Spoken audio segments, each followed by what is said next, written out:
এনসিপির কেন্দ্রীয় যুগ্ম সদস্য সচিব কাজী সালাউদ্দিন তানভীর, সে তার ফেসবুক ওয়ালে আমাদের মাননীয় প্রধানমন্ত্রী সম্পর্কে একটি কটূক্তিমূলক একটি পোস্ট দিয়েছেন।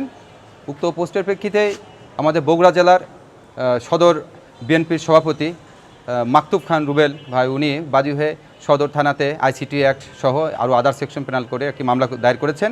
উক্ত মামলা হওয়ার পরেই তাকে গ্রেপ্তারের নির্দেশনা ছিল এবং গতকাল রাত অনুমান 5:30টার দিকে আমরা ডিএমপির মিরপুর থানা এলাকার মণিপুর এলাকা হতে আমাদের ডিবির একটি টিম, সদর থানার একটা টিম সহ তাদের গ্রেপ্তার করতে আমরা সক্ষম হয়েছি।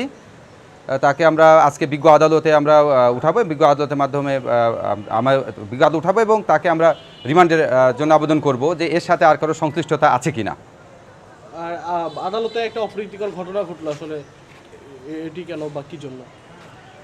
এটা আসলে দলের প্রতি ভালোবাসা থেকে হয়তো একটি তাদের আবেগের একটা বহিঃপ্রকাশ, এটা কোনো সমস্যা নেই।